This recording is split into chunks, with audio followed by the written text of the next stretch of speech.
bedrag van 1,5 miljoen rand. Wat ons ook doen, Llewellyn Kerloos gaan nou die rekening stuur vir die adjutant vir die sergeant wat hulle laat kom het, om die borgaansoek te doen, terwyl hy geweet het hy gaan nie daar wees nie. So die 5 ure wat hulle daar moet spandeer, gaan hy moet betaal plus hulle reiskoste. Hulle hou hom persoonlik verantwoordelik vir dit. Wat soos ek verstaan, is daar interne ondersoek in die gang oor wat het gebeur met die aanhouding van my daar in Hercules. Daar is 'n kaptein wat die ondersoek doen. Die polisie se inspektoraat van wat die ouens wat die polismanne ondersoek, hulle doen ook nou ondersoek. Ek gaan nou, soos ek sê, ek gaan 'n klag by die Menseregte Kommissie lê. Ons gaan verder die tuisterbevel wat Skalk van der Merwe se vrou teen my gekry het, gaan ons ter syde stel. Ons het ook die Landdros nou op dinge sit, op ons gaan al wat review, dis die woord wat hulle gebruik. Daar is heel wat goed aan die gang. Die hoofsaak is, vir elke nag wat ek in daai selle geslaap het, kry ek 750 000 rand. Dankie, Skalk het die ding vir my gereël het. Ek is baie impressed met jou. My borgaansoek het my omtrent 14 000 rand gekos. Dus teenoor wat ek al reeds gespandeer het, is dit omtrent niks nie. So ek is gesond, my een oogie hang leep nie, ek het nie oorinfeksie gekry nie. My waarheid is ek keer niks, ek was so gesond as 'n vis in die water.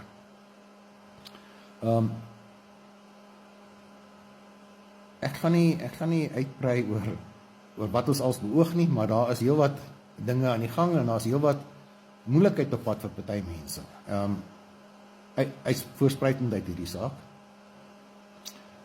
Ek verneem dat daar voice notes gemaak is oor wat met my gaan gebeur wanneer ek in die tronk is. Die voice notes is ook word nou deel van hierdie saak. Dit word ook deel van die conspiracy saak. Ek wil nie veel uitbrei nie, ek kan nie regtig ek mag nie praat oor die conspiracy saak nie.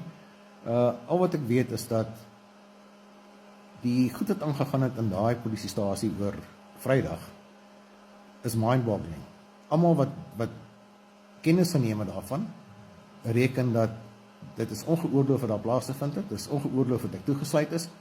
Die enigste geval hoe hulle jou onder 'n tuisterbevel mag toesluit, is wanneer die polisiebeampte van mening is dat jy 'n threat is, dat jy 'n bedreiging is vir iemand se lewe, dan kan hulle jou arresteer. Anders kan jy nie gearresteer word nie.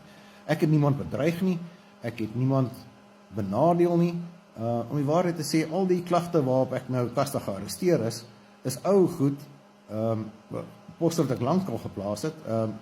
Die hele conspiracy, of die hele tuisterklag waarop die tuisterklag gebaseer is 'n poster wat ek geplaas het voordat die tuisterbevel op my beteken is op daai, ek dink 24 November. Sedertdien het ek nog niks gesê oor Skalk se vrou nie. En hulle gaan grou ou goed uit om dit te doen. Nou, ons gaan vra vir 'n disclosure van die docket. Ek moet die 10 Augustus weer in die hof verskyn. Ons gaan vra vir full disclosure en ons gaan die wêreld nou begin warm maak. Ek het nou op 'n stadium in my lewe gekom wat besluit, kyk, ek het nou genoeg gespeel met hierdie ouens. Ons haal die groot kanonne nou uit en ons gee pak. So ek gee nie om wat Skalk sê nie, of wat hy doen nie. Dit wat ek gesê het is die waarheid. Dit wat ek nou in hierdie video sê is ook die waarheid. Ek het nie my prokureurs is baie goeie kriminele prokureurs. Hulle het 'n goeie track record. Hulle is lus vir hierdie geveg. Hulle is nie Mickey Mouse nie en hulle gaan serieus die pak gee.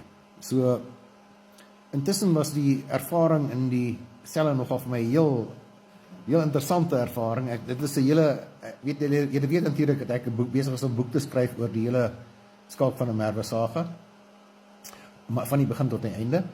En hierdie naweek is eintlik 'n hele hoofstuk in 'n boek. Ek het heel wat geleer oor dwelms hierdie naweek. Ek het geleer, ek het baie inligting ingewin oor die lewe in die tronk. Op geen stadium was my lewe bedreig nie, ek het genoeg sigarette gehad, sigarette is die geldeenheid in 'n tronk, as jy sigarette het, is jy baas.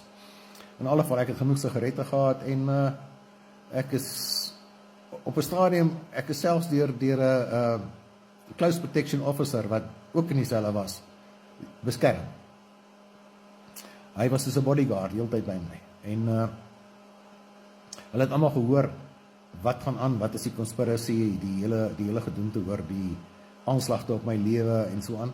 So, hulle was bewus van wat aangegaan het, en hulle het besluit, kyk, hulle gaan my beskerm. So, eintlik was die gedeelte in Hercules was atrocious, dit was onmenslik hoe ons aangehou was, dit was, hou kan nie kla oor die kos nie, en was geen kos nie, jy kan nie kla oor die water nie, en was geen water nie, jy kan nie kla oor die toilette nie, en was geen toilette nie, daar was geen komberse, geen beddegoed, die bloed van iemand het daar op die vloere gelê en droog geword. Ek gaan nou video's plaas oor hoe die sel binne gelyk het, en wat het gebeur, en hoe het ons geslaap, en so aan.